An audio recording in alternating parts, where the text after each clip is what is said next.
the land must be registered under the Customer Tenure System, which is one of those that's recognized by the Constitution. Ground Zero Season 2, live and syndicated on your public and national broadcaster, UBC, inspiring Uganda.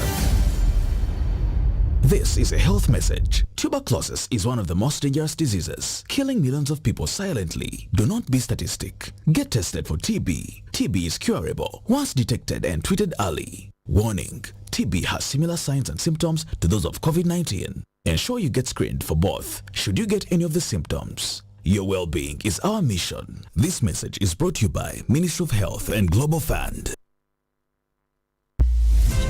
It's hot. We passed it. We didn't know exactly what the problem was on the ground. There is no pretending about the effect of this thing. There's no pretending about it. Nobody showed. It's a problem. It's balanced. This is not the stage at which you start planning to tax a commodity like coffee, especially from down there. It's intellectually engaging.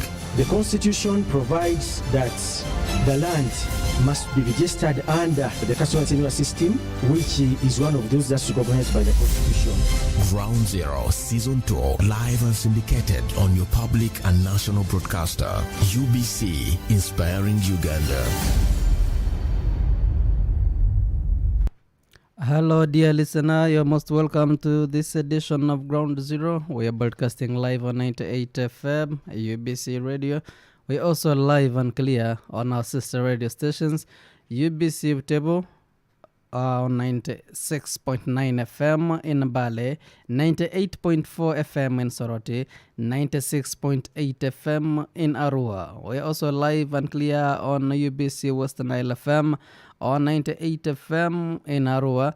But you can as well get us on UBC Magic on 100 FM and also on UBC Red on 98 FM in Kampala, 97.4 in Arua, and 99.4 FM in Nile. We're also streaming live on YouTube. You just enter UBC Ground Zero and you'll be part of this very important conversation on UBC. I believe this is a very beautiful day that the Lord has made, and you and I must be glad and rejoice in it. We are going to talk about something special and something important.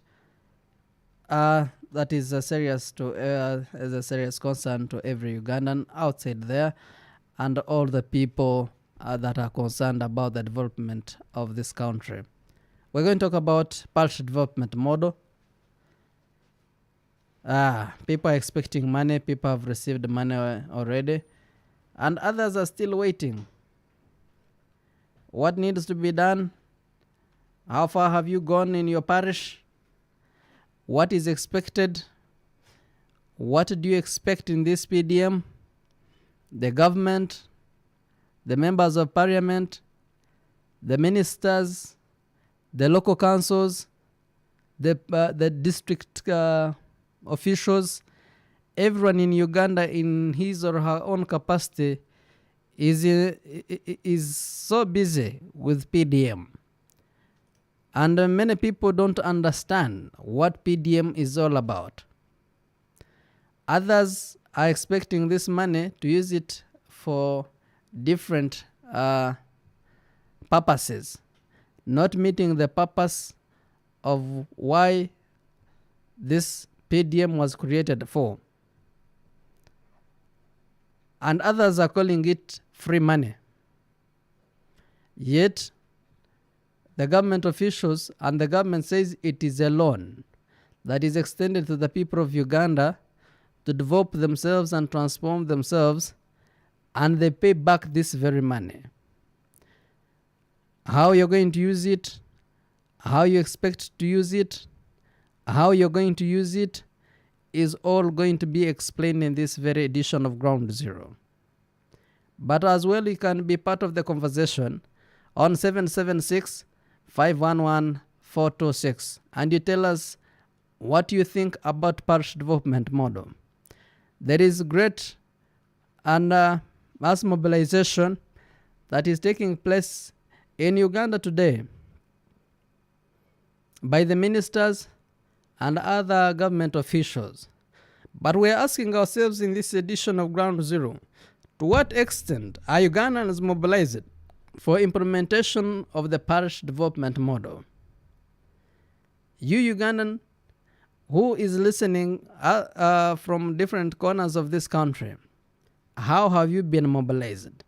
How do you understand this parish development model?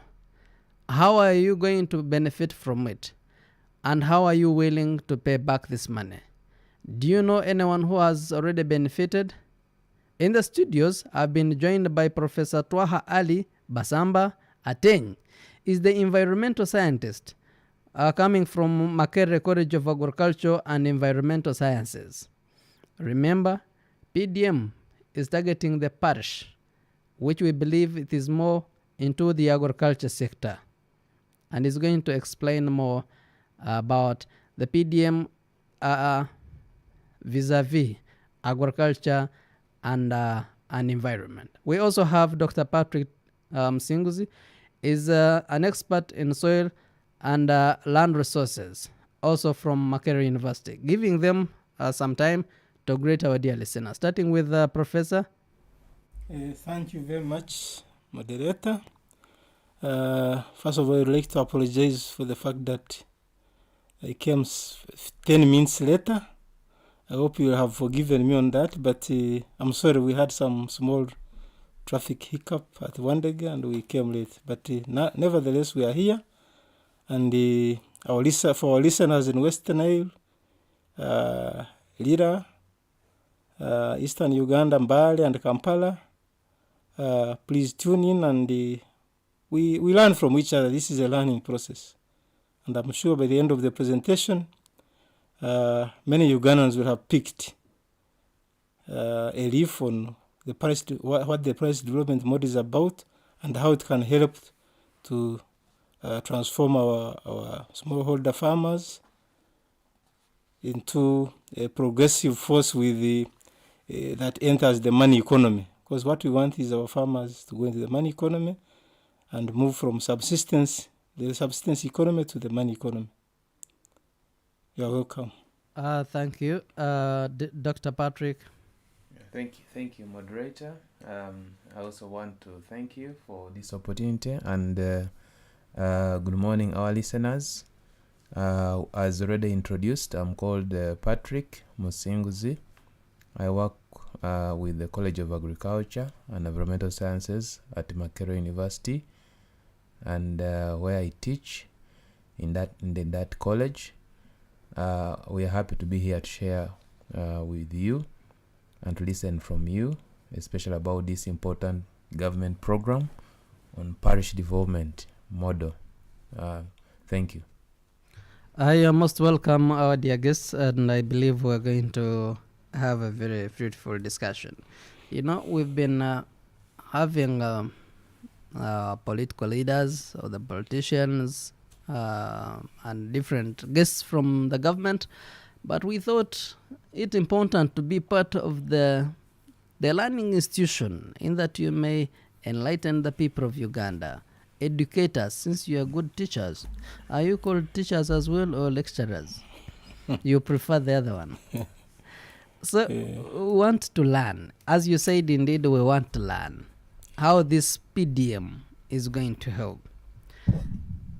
They say it is a bottom-up approach to budgeting aimed at moving national development planning to the grassroots, as Article 176 of Uganda's constitution provides for decentralization to ensure people's participation and democratic control in decision-making. But also we're looking at Uganda's Local Government Act, which recognizes two types of administrative units at the sub-county level, parish and villages. But we must also learn that Uganda has a total of 10,694 parishes, each with a population size ranging from 450 to 30,000 people. Do you see this number being covered all in this program called PDM? Professor? Thank you very much, moderator. Before I go into that, it is important for our listeners to know how and why we have reached this level of the so-called Parish development model. First of all, at the global scale, they are what we call sustainable development goals. These are global. These concern the global development agenda, where all of us, as the international community, are focusing on improved livelihoods at the global level.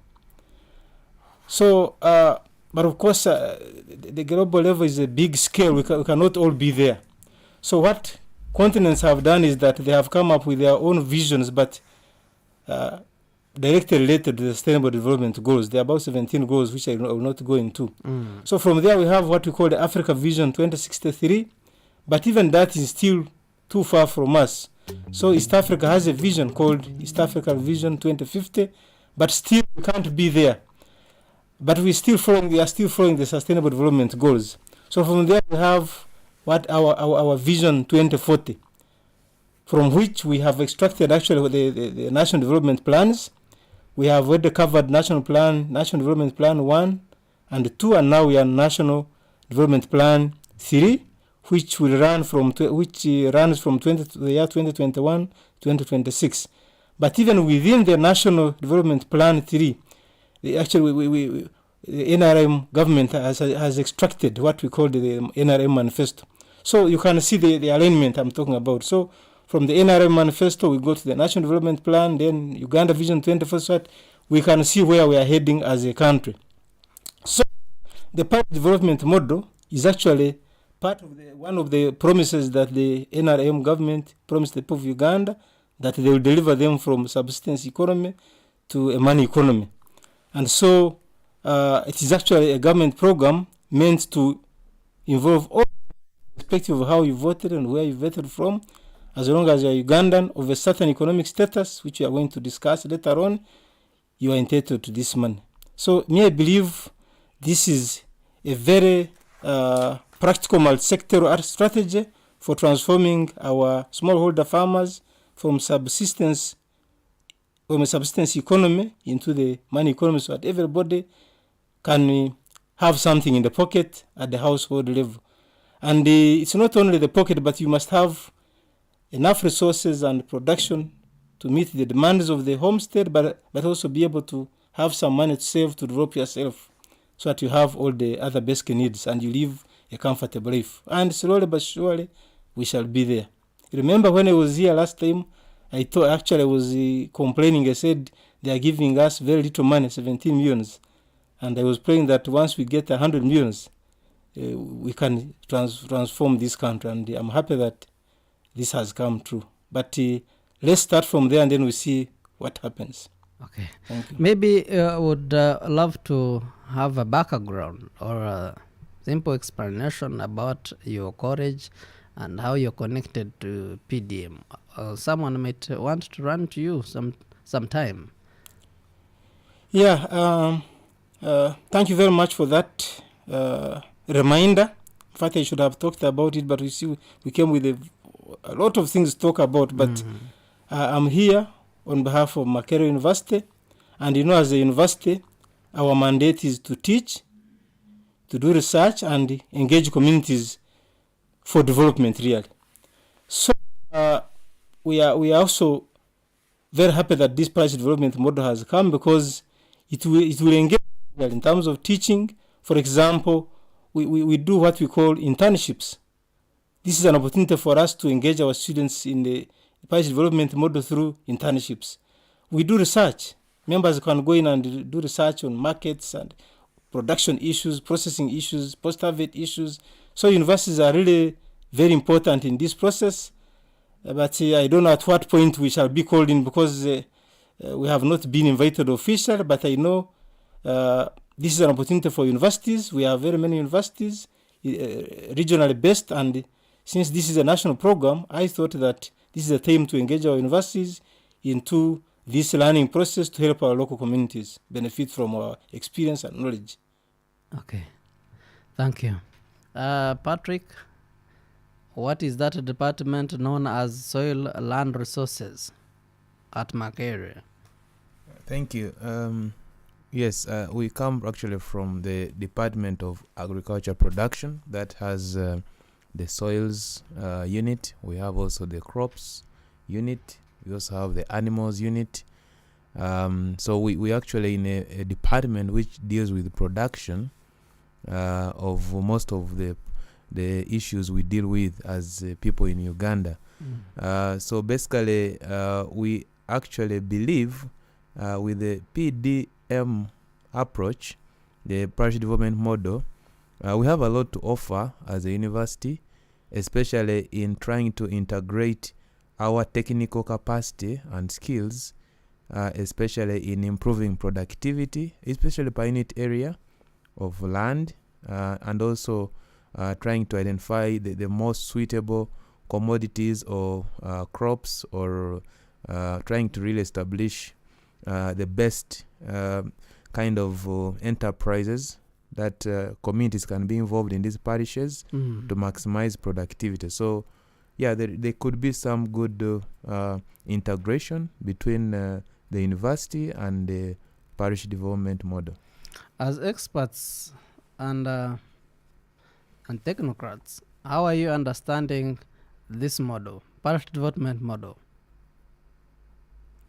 Well, as experts, it's really a very important opportunity for Ugandans, because for the first time we are seeing one of the models that has been well received across the country in terms of the thinking, the approach, but more importantly, this model it's trying to target the lowest economic planning unit, which is the parish. And for the first time we are seeing government trying to decentralize its approach of intervention to the lowest communities, which is the parish. And of course, we know it is one kind of approach of organizing the public and the private sector to interact positively with the local community. It's one of the ways the model is trying to advance. How do you increase government participation with the community at the lowest level, so that subsequently we see improved incomes, especially at household level? How can this happen? But this model is promising so that there is more interaction at the lowest level, but also empower the communities at parish level to be more involved in trying to really do better production at their household level, but also be able to access some money, some funds to ensure that they do their enterprises in the best way. So it's something which is very interesting approach by government to interact with the lowest economic planning unit, which is at least the parish, which we believe is a very good start to ensure that we move out from the subsistence economy into the money economy. All right. Professor Ateng, your colleague says that parish development model is well welcomed by Ugandans. But how are you considering or looking at it, comparing to other government programs, Emyoga, NADZ, name them? How are you treating it differently? Yeah, thank you very much, Mr. Moderator. The prophets of doom for this country have been saying that this thing will not work. We have ever seen this. They are just reinventing the wheel.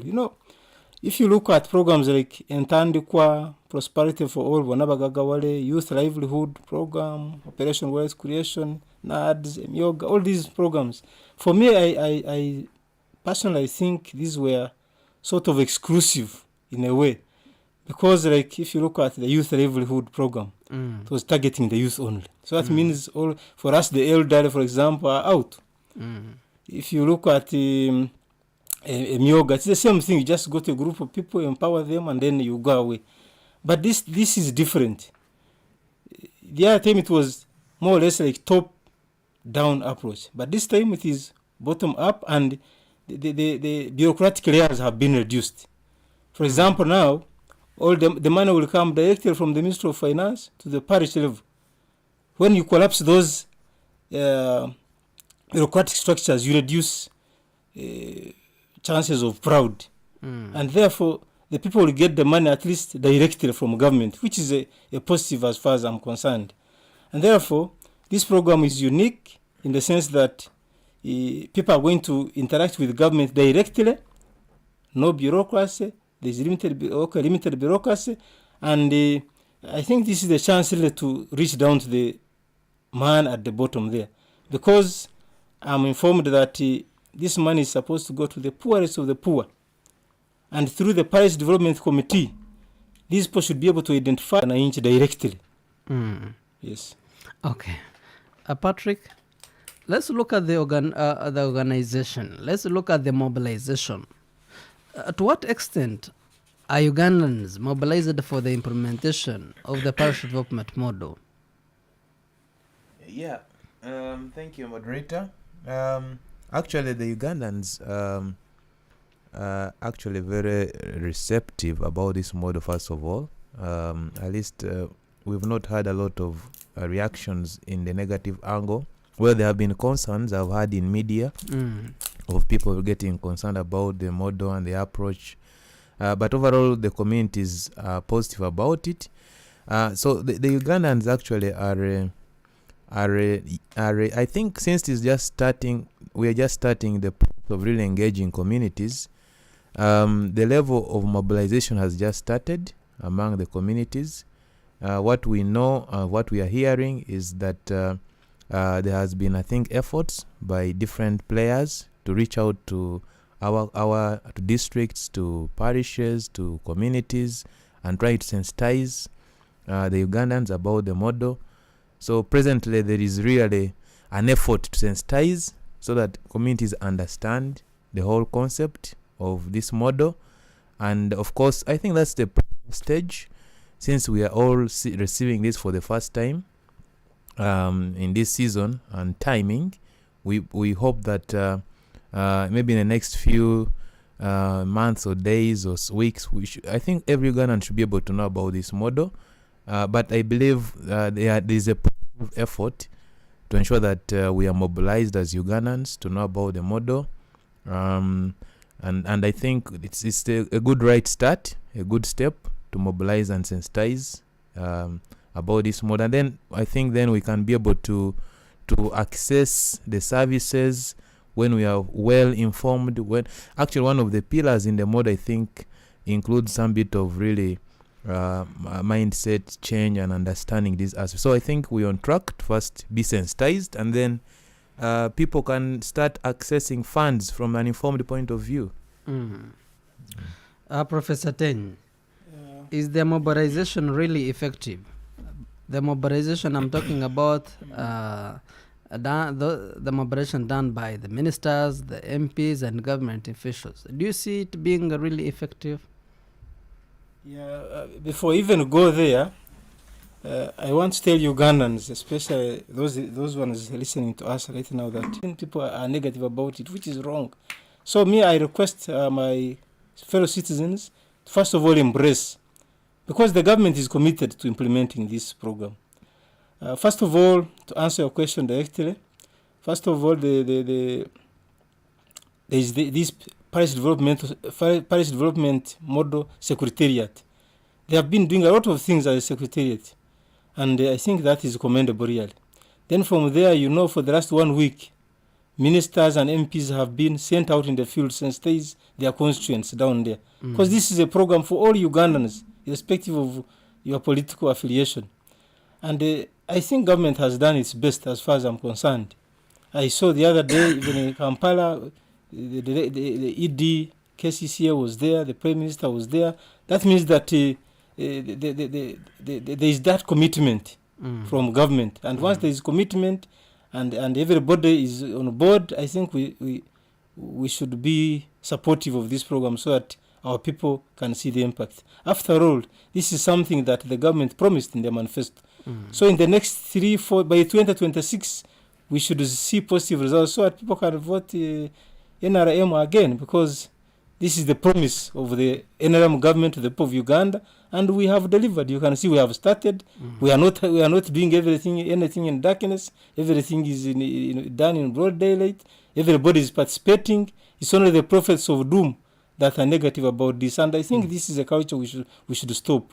This is the government in power. People must listen to it as long as he's doing the right thing. And as far as I'm concerned, I'm happy with what is happening, and we hope for the best. Okay.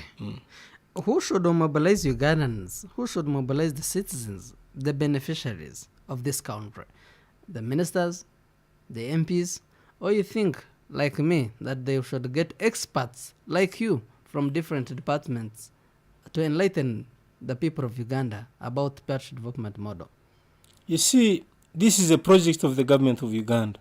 So all Ugandans, as long as you have the capacity, you have the responsibility to mobilize.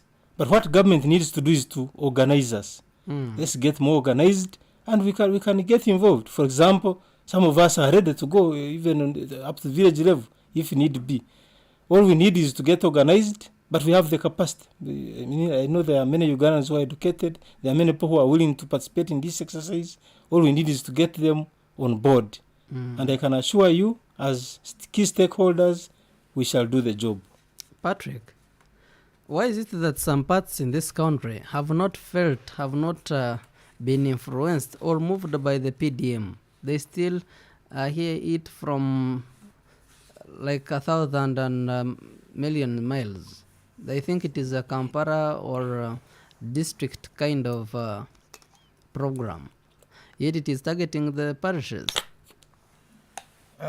Thank you, Mr. Moderator. I think I don't know how true that could be, but anyway, I still think that the PDM concept, the parish development model concept, seems to be spreading as of today, because I think yesterday I was in Mbale, people deep in the village, in the Manafwa regions, and people look to be like they're aware of the PDM, at least hearing about it. There's something coming as a project called PDM, but maybe what seems to be not clear on the ground is what exactly will benefit the agricultural sector, or how is the production aspect, the storage, processing and marketing, the pillar one, because I think what is on the ground, it seems people are advancing the concept of financial inclusion, the PRF, the Parish Revolving Fund, that will be coming.